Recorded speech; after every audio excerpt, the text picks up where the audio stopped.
আসসালামু আলাইকুম, আশা করি সবাই ভালো আছেন। এগ্রো চ্যানেলে আপনাদেরকে স্বাগতম। আপনারা অনেকে আমার কাছে প্রশ্ন করেছেন যে একটা গ্রিন হাউস করতে কত টাকা খরচ হতে পারে এবং এই বিষয় নিয়ে আপনারা অনেকেই কমেন্ট করেছেন এবং জানতে চাইছেন যে উচ্চতা কত ফুট এবং উচ্চতা কত ফুট, দৈর্ঘ্য কত ফুট, প্রস্থ কত ফুট। আজকে এই ভিডিওর মাধ্যমে আপনাদেরকে সম্পূর্ণ ধারণা দিব এবং কত টাকা খরচ হতে পারে এবং কতটি চারা রোপণ করতে পারবেন সম্পূর্ণ ধারণা দিব। প্রথমেই বলে নেই, এই খুঁটিগুলা যদি দেখাই যে খুঁটি এখান থেকে এই উপর পর্যন্ত এটা আছে 10 ফুট আর নিচে গাড়া আছে 2 ফুট। এরপরে আসি এই যে অ্যাঙ্গেলের ডাই, আর এই নিচ থেকে এই খুঁটির এই নিচ থেকে আর একবার উপর পর্যন্ত নিচে 2 ফুট গাঁটা আছে আর উপরে আছে 8 ফুট। এরপরে এই খুঁটির থেকে যে আড়াগুলা হয়, এই আড়ার থেকে উপরে আছে 4 ফুট। ওই যে একটা গোল বৃত্ত আকৃতি, এটা আছে উপরে 4 ফুট আর এদিকে আসা এটা 3 ফুট হয়ে গেছে, 3 ফুট অর্থাৎ চারোদিকে রাউন্ড যখন হয় সেক্ষেত্রে। আর এটার দৈর্ঘ্য যদি দেখে আপনাদেরকে, এটার দৈর্ঘ্য আছে 80 ফুট, এখান থেকে একবারে লাস্ট পর্যন্ত 80 ফুট। আর আমরা এই জায়গায় কিছু জায়গা খালি রাখছি, সেটা পরে বলতেছি আপনাদেরকে কি কারণে। আর এটার দৈর্ঘ্য আছে 80 ফুট এবং প্রস্থ আছে 27 ফুট। এই প্রস্থটা আছে ওই খুঁটির থেকে আর এই খুঁটি পর্যন্ত, এটা আছে 27 ফুট। টোটাল স্কোয়ার ফুট যদি হিসাব করি তাহলে স্কোয়ার ফুট আসে 2160 স্কোয়ার ফুট। উচ্চতাটা প্রথমে এই খুঁটি থেকে এই খুঁটি পর্যন্ত 8 ফুট, তারপরে 4 ফুট, টোটাল আসে 12 ফুট এবং এই দিকে এসে উঠা যাবে 11 ফুট। এই যে এখানে এসে 11 ফুট, একবারে লাস্ট সমান মাঝখানে 12 ফুট। এরপরে উচ্চতা, দৈর্ঘ্য, প্রস্থ, উচ্চতা, এবার তো সব বললাম। Total 2100 square feet. এবং কত টাকা খরচ হতে পারে, অনেকে কমেন্ট করছেন কত টাকা খরচ হতে পারে এরকম একটা গ্রিন হাউস তৈরি করতে। আর এখানে আমি বলছি যে আমরা এই স্পেসগুলো খালি রাখার কারণ হচ্ছে কি, এখানে আমরা বিভিন্ন চারা উৎপাদন করি, যেরকম শশার চারা, বিভিন্ন সবজি চারা উৎপাদন করি। আর ওখানে কিছু আমাদের স্ট্রবেরির চারা রোপণ করা হয়েছে লতা থেকে। আর এই জায়গাটার ভিতরে মূলত আমরা চারা উৎপাদনের জন্য, আর আমরা মাঠেও কিছু সবজি চাষ করি, এই জায়গাটা খালি রাখছি চারা উৎপাদনের জন্য। আর গ্রিন হাউসে আপনি কোন সবজি চাষ করলে লাভবান হতে পারবেন সেটা বলি। গ্রিন হাউসে আপনি যখন আপনার টমেটো সিজন না, তখন টমেটো চাষ করতে পারবেন। যে কোনো ফসল আগাম চাষ করলে লাভবান হতে পারবেন, অথবা যেই ফসল বাজারে নাই সেই ফসল আপনি চাষ করলে লাভবান হতে পারেন। আর এই দিকটা যদি দেখাই আপনাদেরকে, দৈর্ঘ্য, প্রস্থ তো বললামই। এবার সম্পূর্ণ গ্রিন হাউসটা যদি দেখে আপনাদেরকে, আর এখানে এই ফ্যানের শব্দের কারণে একটু ভয়েস ক্লিয়ার না আসতে পারে। আর যেহেতু দুপুরবেলা, সেহেতু আমাদের এই যে খেয়ারগুলো যদি দেখাই, এখন পানি দেওয়া হয়েছে, পানি দেওয়ার কারণে একটু আবার তাজা হয়ে যাইতেছে। আর এখানে আমরা সম্পূর্ণ শসা চারা রোপণ করছি এবং এই শসা নিয়ে আমি অনেক সময় ভিডিও দিছি, শসা কোন সময় কিভাবে রোপণ করবেন এবং কি সার ব্যবহার করবেন। হয়তো সারেরটা বলা হয় নাই, হয়তো অন্য কোনো ভিডিও ইনশাল্লাহ বলবো। আর এখানে আমাদের মূলত 500 শসা চারা রোপণ করা আছে। আর আমরা যদি খালি জায়গাটু না রাখতাম তাহলে আরও এখানে হয়তো 300 চারা রোপণ করতে পারতাম, টোটাল 800। আর এই যে গ্যাপটা, এই জায়গায় কিন্তু একটা লাইন হইতো, এই লাইনেও কিন্তু আমরা প্রায় 100 চারা, আর ওই পাশে আরও একটা গ্যাপ আছে যদি দেখে আপনাদেরকে, এই গ্যাপও হয়তো 100 চারা রোপণ করতে পারতাম। টোটাল মিলে 500 ধরেন, আর এই জায়গায় 100 পাশে 100, 700, আর এখানে ধরেন আরও 300, 1000 চারা আপনি 2100 স্কোয়ার ফুটের একটা গ্রিন হাউস অথবা পলি হাউসে রোপণ করতে পারবেন। এবার আসি খরচের বিষয়। একটা গ্রিন হাউস তৈরি করতে আপনার কত টাকা খরচ হতে পারে। এই যে দেখছেন কার্টনগুলা, এই কার্টন, আর ওই পাশে যেই ফ্যানটা দেখাইছি আপনাদেরকে, যে গরম হাওয়াটা বাইর করার জন্য ফ্যানটা দেখাই আপনাদেরকে, যেটার মাধ্যমে আপনার গরম হাওয়াটা এটার ভিতর থেকে বাইর করে ফেলাবে। আর সেটা টোটাল, এটা কার্টন, ফ্যান টোটালে মিলে আপনার। আর এই যে পলি, এই পলিগুলো কিন্তু একবারে মজবুত পলি। যদি দেখে আপনাদেরকে, সাধারণ যে পলিগুলো আছে এই পলির থেকে একটু মোটা হয় এই পলিগুলো, যদি আপনাদেরকে দেখাই, এই যে পলিগুলো। আর এখানে আমরা ক্লিপ সিস্টেম ব্যবহার করেছি। আর বাইরের সাইডে থেকে আপনাদেরকে দেখাবো যে এখানে কোনো গুনার মাধ্যমে বা কোনো নাটের মাধ্যমে এই পলি লাগানো হয় নাই, সম্পূর্ণ ক্লিপ সিস্টেমের মাধ্যমে লাগানো হয়েছে। আর এখন আসি ওই যে ফ্যান, যেটা দেওয়া গরম হাওয়াটা বাইর করা হয়, কার্টন আর এই পলিথিন মিলে হয়তো আপনার 50,000 টাকা প্লাস লাগতে পারে। আর এই রড আর আনুষঙ্গিক মিস্ত্রি খরচ এগুলো মিলে 50,000, টোটাল 1 লক্ষ টাকা আপনার লাগবে। আর যেহেতু আমরা 2 বছর আগে করেছি, হয়তো কম বেশি হতে পারে, কারণ 2 বছর আগের জিনিসের দাম আর এখন জিনিসের দাম সম্পূর্ণ আলাদা। আর সেক্ষেত্রে আপনার এই 2 বছর আগের যে খরচটা আর এখনকার খরচ অনেক বেশি। সেক্ষেত্রে 1 লক্ষ প্লাস হতে পারে। এবং আপনারা কিভাবে কম খরচে গ্রিন হাউস অথবা পলি হাউস করবেন সেটা বলি আপনাদেরকে। এই যে উপরে দেখছেন যে পলিগুলা, এই পর্যন্ত যদি আপনি পলি ব্যবহার করেন ওই খুঁটি পর্যন্ত, আর এই নিচের অংশটা যদি নেট ব্যবহার করেন, যেগুলো খোলামেলা হাওয়া বাতাস আসতে পারে, যে মশারির মতন একটা নেট আছে গ্রিন কালারের, ওই নেটগুলো ওই পর্যন্ত ব্যবহার করেন এবং উপরে পলি ব্যবহার করেন। আর এই কার্টন যদি না দেন আপনি, কার্টন কিন্তু 1 বছর 1.5 বছর পরে এগুলো নষ্ট হয়ে যায়। 2 বছর হয়েছে আমাদের কার্টনের অবস্থা দেখেন, এই কার্টন আবার বছর বছর চেঞ্জ করে। এই কার্টন যদি আপনি না দেন, না দিয়ে আপনি যদি এখানে খেজুরের যে বাইল আছে ডাব্বা আছে, ওই ডাব্বা দিয়া তারপরে উপরে পানি দেওয়ার একটা সিস্টেম রাখবেন এবং নিচে পানি পরে যে এবারে টাঙ্কিতে জমা হয়, টাঙ্কির থেকে আবার যে উপরে যেতে হবে, যাতে করে পানি আপনার নষ্ট না হয়।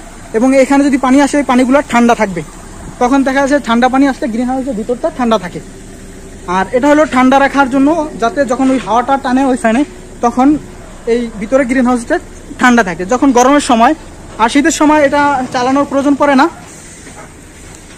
এখন আপনার খরচের হিসাব গেল গা।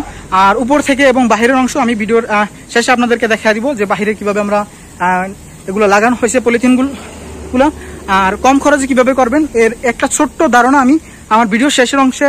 আরেকটা আমাদের গ্রিন হাউস আছে, ওখানে আমরা অন্যান্য ফল ফ্রুটের গাছ লাগানোর জন্য যে বানাইছি, সেটার উপরে পলি নাই, আর চারোদিকে এই আপনার ওই নেট দেওয়া আছে। আর আপনারা চাইলে উপরে পলি দিতে পারেন এবং চারোদিকে নেট দিতে পারেন। নেট দিয়া এভাবে বাঁশ, প্রথম অবস্থা আপনি ছোট করে একটা পলি হাউস করেন অথবা গ্রিন হাউস করেন, করার পরে তারপরে বাঁশ ব্যবহার করেন। এবং বাঁশের সাথে এরকম কিন্তু আপনি অ্যাঙ্গেল দিয়ে ব্যবহার করতে পারেন। আর আমাদের সাথে আমরা যেরকম 2100 স্কোয়ার ফিটের বানাইছি, আপনি 1000 স্কোয়ার ফিট একটা বানান পরীক্ষামূলক ভাবে, যাতে করে আপনি লাভবান হতে পারেন। আর যদি আপনি বাঁশ কাঠ ব্যবহার করেন, তাহলে কিন্তু যদি 2100 স্কোয়ার ফিট বানান, তাহলে আপনি 20 থেকে 30,000 টাকার ভিতরে আপনি করতে পারবেন। আর এটা করতে গেলে 1 লাখ প্লাস আপনার চলে যাবে। আর এটা দীর্ঘস্থায়ী, কিন্তু আপনার পরীক্ষামূলকভাবে প্রথম অবস্থায় যে কোনো জিনিস আপনার লাভবান হবেন না লাভবান হবে, লস করবেন, সেজন্য আপনার অবশ্যই খুব কম পরিমাণে পুঁজি নিয়ে একটা করা দরকার। আর সেক্ষেত্রে আপনার এই কার্টনেরও প্রয়োজন পড়বে না, যে কার্টন আমি প্রথমে দেখাইছি। আর এই ফ্যানেরও প্রয়োজন পড়বে না, যদি আপনি উপরে শুধু পলি ব্যবহার করেন, চারোদিকে নেটের বেড়া ব্যবহার করেন। সেক্ষেত্রে আর এই খুঁটিগুলো যদি আপনি বাঁশের ব্যবহার করেন, আর বাঁশের হয়তো 1 থেকে 1.5 বছর অথবা 2 বছর আপনার চলে যেতে পারে। শুধু আপনি উপরে পলি ব্যবহার করবেন, চারদিকে নেট। নেট কিভাবে দিবেন সেটার একটা ধারণা আমি ভিডিওর শেষে আমাদের আরেকটা আছে, সেটা দিয়ে দিব ইনশাল্লাহ, আর বলে দিব ওইটার। আর এখন গেল আমাদের ভিতরের। আর এই শশা নিয়ে বিভিন্ন সময় আমি ভিডিও দিচ্ছি, হয়তো পরবর্তী ভিডিওতে আপনাদেরকে শশা সম্পর্কে জানাবে, জাত এবং ফলন কেমন হয়। আর এখনো যদি আপনাদেরকে দেখাই বাহিরের অংশটুকু, আপনারা যে প্রশ্ন করেছেন আমি সেগুলোর উত্তর দিতে পারছি কিনা জানি না। আর যদি কোনোটা মিসিং হয় অবশ্যই কমেন্ট করে জানাবেন, পরবর্তীতে দেওয়ার চেষ্টা করবো। এখন যদি দেখাই আপনাদেরকে, উপরে কিন্তু কোনোভাবে এটা ক্লিপ দেওয়া আছে, এই যে লাগানোর জন্য পলিগুলা সম্পূর্ণ যদি দেখাই ক্লিপ। আপনাদেরকে বলছিলাম যে এদিকে আছে 27 ফুট, এদিকে আছে 80 ফুট। যদি একটু বাহির থেকে দেখাই, ভিতর থেকে কিন্তু কতটা বড় এবং ছোট দেখানো সম্ভব হয় না। আর এখন যদি আমি বাহিরের অংশটা দেখাই এবং উপর থেকে আমি আপনাদেরকে দেখাবো ইনশাল্লাহ। আর প্রত্যেকটা খুঁটির সাথে সাথে কিন্তু ক্লিপ মারা হয়েছে এবং নিচে মাটির নিচে এই পলিথিনগুলো পুঁতে দেওয়া হয়েছে, যাতে এটার ভিতরে কোনো ছিদ্র করা হয় না। ছিদ্র করলে এটার ভিতরে হাওয়া বাতাস যাইলে তাহলে এই পলিথিনগুলো থাকবে না, যার কারণে। আর প্রথমের খুঁটির এই মাথায় আর একবারে লাস্ট মাথায় এই জায়গায় ক্লিপ ব্যবহার করা হয়েছে পলিগুলো লাগানোর জন্য। আর এখানে এই যে এই নেট দিয়ে আপনি চারোদিকে যদি নেট দেন, এই নেটগুলা দিয়া তারপরে উপরে যদি পলি দেন, এভাবে হয়তো আপনি গ্রিন হাউস করতে পারবেন। আর সেক্ষেত্রে আপনি ফ্যানের প্রয়োজন হবে না, কার্টনের প্রয়োজন হবে না, পানিরও প্রয়োজন পড়বে না, খুব অল্প খরচে আপনি করতে পারবেন। এবং এটার ভিতরে 12 মাসে আপনি চাষ করতে পারবেন। আর এই জায়গায় যদি দেখাই, প্রতি 2-1 বছর পর কিন্তু এই কার্টন পাল্টানো লাগবে। আর এই জায়গায় আমি বলছিলাম যে খেজুরের যদি বাইল দেন প্রচুর ঠান্ডা হবে, এর থেকে বেশি ঠান্ডা হবে। অনেকেই খেজুরের বাইলও ব্যবহার করে। আর আমাদের এই কার্টন যদি পরবর্তীতে যখন চেঞ্জ করবো, আমরা আর এই কার্টন দিব না, কারণ এগুলা নষ্ট হয়ে যায় খুব দ্রুত। যেরকম ময়লাবালি ধুলাবালি আসা ছিদ্র বন্ধ হয়ে যায়, তারপরে এই কার্টনগুলো নষ্ট হয়ে যায়। আর নষ্ট না হয় এই জন্য আমরা এই জায়গায় নেট দিয়ে নিছি। আপনি চাইলে এরকম সাইডে নেট দেওয়ার পরে এই জায়গায় খেজুরের বাইল দিয়ে দিতে পারেন, তাহলে এই কার্টনগুলোর প্রয়োজন পড়বে না। আর এরকম কিভাবে গ্রিন হাউস করবেন, চারোদিকে এই বেড়া দিয়া এবং উপরে শুধু পলি ব্যবহার করবেন। আর ভিডিও শেষে আমাদের আরেকটা এরকম গ্রিন হাউস করা আছে, যেটার ভিতরে বিভিন্ন ফল ফ্রুটের গাছ লাগানোর জন্য করা হয়েছে, সেটা আমি ভিডিওর শেষ অংশে দিব। ওই সাইডটা দেখাইছি আপনাদেরকে এবং এই সাইডটা দেখাই। কিন্তু এই খুঁটির এই মাথায় আর একবারে লাস্ট মাথায় ক্লিপ ব্যবহার করা হয়েছে। আর এই পলিগুলা এই মাথা থেকে ওই মাথা পর্যন্ত। আর এই জায়গায় 5 ফুট, এই দেখে যদি আপনাদেরকে ওই জোড়া থেকে এই জোড়া পর্যন্ত প্রায় 15 থেকে 20 ফুট পর্যন্ত জোড়া আছে। ওই থেকে আর এই জায়গায় জোড়া যদি দেখাই, এটা একটা কিন্তু জোড়া, ঠিক আছে। এগুলো মাটির নিচে দেওয়া হয়েছে, আর উপরে কোনো ক্লিপ ব্যবহার করে টান করে দেওয়া হয়েছে। এখন গেল ওই সাইড এবং এই সাইড সম্পূর্ণ আপনাদেরকে ধারণা দিতে পারছি কিনা জানি না। এবং এখন যদি আপনাদেরকে উপর থেকে উপরের অংশটা দেখাই, আর মূলত এটা গরম হাওয়া, ভিতর থেকে যে গরম হাওয়াটা আসে ওটা টানে বাই করে। আর এখানে দেওয়া হয়েছে যাতে করে এই বাতাসটা এদিকে মানুষ যাওয়া আসার সময় যাতে করে এটার সাথে বাড়ি খায় এবং ডাইরেক্টলি এদিকে না আসে। আর পানির ব্যবস্থাটা বলি, যদি পানির ব্যবস্থা আমরা এখান থেকে দেই, এই তিনটা আছে শুধু সাদা পানি। আর যখন আমরা সার ব্যবহার করি তখন আমরা এটার ভিতরে সার দেই। যেরকম এখানে আমাদের এই শশা গাছে সম্পূর্ণ গাছের ভিতরে 250 গ্রাম সার দেয়, ইউরিয়া হয়তো দেয়, ক্যালসিয়াম ম্যাগনেসিয়াম যাই দেয় না কেন 250 গ্রাম শুধু। আর এখান থেকে পানি দেয়, আর মিনিট হিসাবে আমরা পানি দিই, 2 মিনিট, সকালে 2 মিনিট, বিকালে 2 মিনিট। বিকালে শীতে হয়তো দেওয়া হয় না, দুপুরে দেওয়া হয় 2 মিনিট, 4 মিনিট টোটাল। আর সার দিলে হয়তো 1 মিনিট এক্সট্রা, 5 মিনিট। এই হলো আমাদের গ্রিন হাউসের খরচ, বিষয়, উচ্চতা, দৈর্ঘ্যতা, প্রস্থ সম্পূর্ণ আপনাদেরকে ধারণা দিছি। এবং এখন আপনাদের করা না করা সেটা আপনাদের ব্যাপার। এবং সিজন, যেই সময় ফসলের একটা সিজন আছে, ওই সময় যেরকম বাজারে এখন টমেটো পাওয়া যায়, আপনি গ্রিন হাউসে যদি টমেটো চাষ করেন তাহলে কিন্তু লাভবান হতে পারবেন না। আপনার অন্য একটা ফসল চাষ করতে হবে যেটা বাজারে নাই, যেটা বাজারে আসলে খুব দাম পাবেন, ভালো একটা দামে আপনি বিক্রি করতে পারবেন। যেরকম শশার কিন্তু চাহিদা 12 মাসই থাকে, সেক্ষেত্রে আপনি শশা চাষ করতে পারেন। অথবা স্ট্রবেরি, আমরা স্ট্রবেরি, এই শশা উঠে গেলে আমরা স্ট্রবেরি চাষ করবো ইনশাল্লাহ। পরবর্তীতে আপনাদেরকে ভিডিওতে ইনশাল্লাহ দেখাবো। যে ফসলটা আসে বাজারে, সেই ফসলটা আপনি কোনো সময় চাষ করবেন না গ্রিন হাউসের ভিতরে।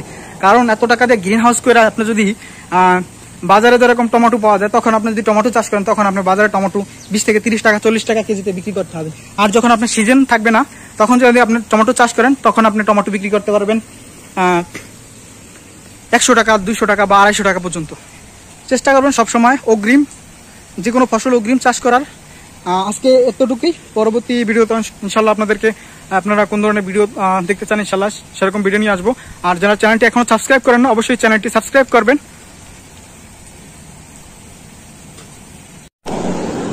এখন যদি আপনাদেরকে দেখাই উপর থেকে আমাদের এই গ্রিন হাউসটা কত বড় দেখা যায়, এবং ভিতর থেকে কিন্তু অতটা বড় বোঝা যায় না, কারণ 80 ফিট আর এদিকে আছে 27 ফুট, 27 ফুট আর 80 ফুট, সেটা উপর থেকে বোঝা যায় কতটা বড়। আর এখন যদি দেখাই আপনাদেরকে পলিনেট হাউস এভাবে আপনারা করতে পারেন।